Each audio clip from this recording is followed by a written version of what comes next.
口？为什么沉默也有怒吼？为什么平凡也有追求？不是天生无所畏惧，是心里有光不肯放手。如果没有这场伊朗战争，你不会想到美军的 F-35会被击落。如果没有这场伊朗战争，你不会想到 F-15重型战斗机也会被击落。如果没有这场伊朗战争，你不会想到黑鹰直升机会再次陨落。如果没有这场伊朗战争，你不会想到美国和以色列的反导系统是如此的不堪一击。如果没有这场伊朗战争，你不会想到美军在海湾的20多个军事基地会在1个月之内被全部摧毁。如果没有这场伊朗战争，你不会想到福特号航母的水兵会哗变，自己放火烧自己的航母。如果没有这场伊朗战争，你根本就不会想到林肯号现在都不敢靠近伊朗的近海。如果没有这场伊朗战争，你根本就不会想到北约的所有盟友此刻会彻底抛弃美国。如果没有这场伊朗战争，你根本不会想到全世界的经济会如此的脆弱。一切的一切都因为爆发了这场伊朗战争。伊朗创造了一个又一个的奇迹，虽然他自己损失惨重，但是他创造出的战绩是开战之前所有人都不敢想象的。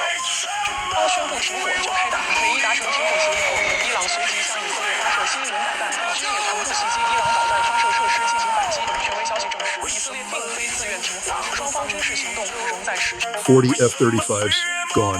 Not in a dogfight, not in a daring raid over enemy airspace, destroyed on the ground, inside hardened shelters, before a single Israeli pilot could strap in, and it happened in 30 minutes flat. Let that sink in, because what I'm about to walk you through isn't speculation. It isn't analysis filtered through some Pentagon press briefing, and it sure as hell isn't the sanitized version you're going to get from CNN or Fox.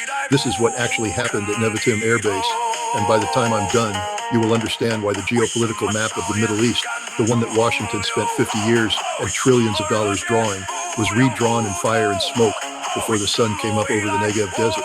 I've spent decades studying weapons systems, military doctrine, and intelligence tradecraft, first as a Marine Corps intelligence officer, then as a UN weapons inspector who stood inside facilities that governments swore didn't exist.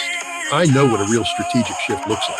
I've watched them happen in real time, and I've watched governments lie about them in real time. What happened at Nevatim is one of the most consequential military events of the 21st century, and the fact that Western media is still fumbling to characterize it tells you everything you need to know about how badly it has shattered the assumptions that hold their entire worldview together. Let me be clear from the start.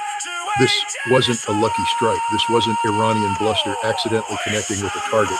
This was the result of years of systematic intelligence collection, precision engineering developed entirely under sanctions, and a strike doctrine specifically designed to defeat the layered air defense architecture that Israel and the United States spent decades and billions of dollars constructing.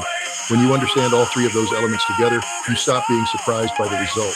You start being terrified by the implications. To understand the magnitude of what happened, you first have to understand what Nevatim Air Base actually represents in Israel's strategic architecture. This isn't a forward operating strip somewhere in the Sinai. Nevatim is the crown jewel of Israeli air power, the nerve center, the launch pad, the irreplaceable hub from which Israel has projected lethal force across the entire region for years. Every significant Israeli strike into Syria, every hit on Hezbollah's weapons infrastructure, every deep penetration mission against Iranian-linked targets, they all originated from Nevatim. The base doesn't just house aircraft, it houses Israel's offensive doctrine made physical. Destroy Nevatim's flight line, and you don't just destroy planes, you destroy Israel's ability to reach out and touch its enemies at the time and place of its choosing. Iran understood that perfectly, and they planned accordingly. The F-35 Adir, that's what Israel calls its variant, isn't just a fighter jet. In the context of Middle Eastern air power, it's a statement.